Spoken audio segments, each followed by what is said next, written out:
Hello and welcome to the TCI What We Need Spotlight interview series. We sincerely thank you for being available for this session and giving us your time. I would now request you to please tell us your name, where do you live, and what do you do? Yeah, hello. Thank you for inviting me to speak here today. My name is Sabine Dick. I live in Marseille, France. I came here more than 4 years ago from Berlin, Germany, to work in the first peer respite in France. To make it short, this did not go well for me, and I had to leave this job.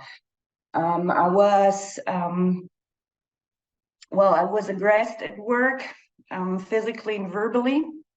So I was on a sick leave for quite a while because of this, and fought in court relating to the incidents that made me quit this work. So now, since half a year, I'm self-employed.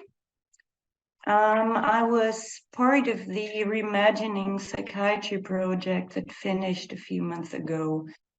This was a project that was happening mainly online because of COVID also.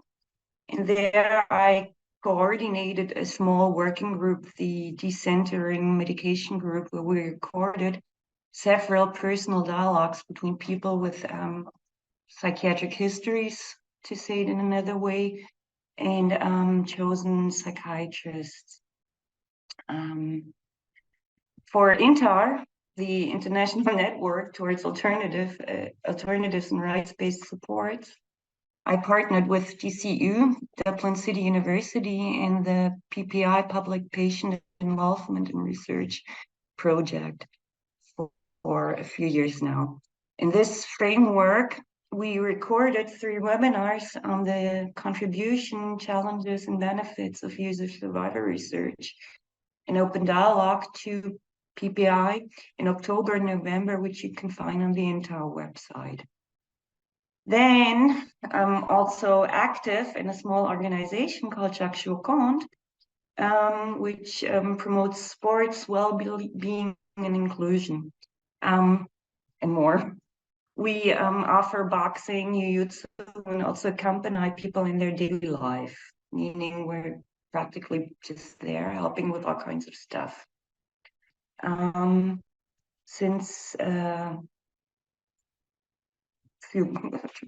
Just shortly, we partner here in Marseille in an Erasmus project cooperation partnership in adult education, which means a project with European partners in 4 or 5 European countries and funded by the EU, the European Community.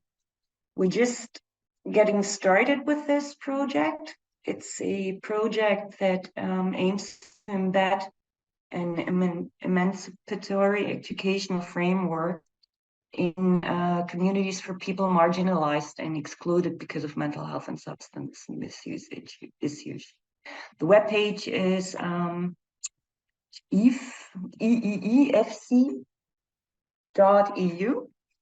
And the project will develop an international network of professionals and experts by experiences, academics, and people affected by mental health and substance use issues, with a view to building community capacity and responding to these issues through designing and implementing an educational process. So we're doing a training. We will do a training in 5 countries. There will be a research and an evaluation that goes with it. And then we want to, there will be a good practice guidelines, and yeah. So that's basically who I am, what I do, but then it's not all of it. As I said, I'm now here in France, but I come from Germany, and I have been working in peer-led projects since 20 years now. I live in Berlin. I worked in the Runaway House. I worked in different projects in Berlin too, in the same association. I studied sociology and more. I'm trained as a systemic counselor. I'm now also in another training, so there's quite a lot, so to say. That's it for this question. Thank you for that introduction, Sabine. Moving on to the next question. This spotlight interview is based on a thematic area of community inclusion. Community inclusion can mean different things for different persons in different parts of the world.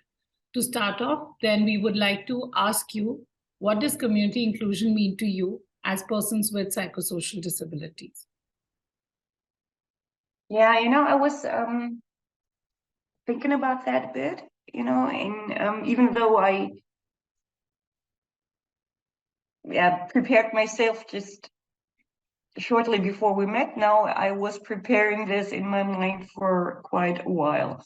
And well, what does it mean to me, community inclusion? I think it's to fully exercise our rights like everybody else and have the means to do this, which, I think different means might be needed to achieve this. Not everybody needs the same thing.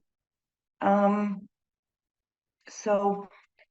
on the other hand, I personally struggle with the concept. It's like I struggle and I fully embrace it. But it's because I sometimes struggle with concepts, with words, with terms. So what is community? What is inclusion? What does this mean? What is my community? Which communities am I part of? Where am I excluded? Where am I a full part? This is like, sometimes I'm like, get confused with this, I would say. Or sometimes I just don't know what it means. On a structural level, I think societies still must do a lot to ensure that people can live their life outside institutions and be fully included in the community. There must be equal access to housing, education, work, health. You must have the right to raise your children with you. Political participation. So there's a lot to do, and especially here in Europe when I think about it, because a lot of people are still stripped off their rights here, to say it like that. Yeah. Thank you for that response, Sabine. You're a senior leader of our movement and have been working relentlessly to advocate for our rightful inclusion. It is difficult to achieve inclusion in communities and development agendas if we work in silos. We need to engage multi-stakeholders who understand inclusion and engage and work with us on the concept to further our cause. We would like to ask you if you could please tell us, what do you need from multi-stakeholders to ensure full community inclusion of persons with psychosocial disabilities?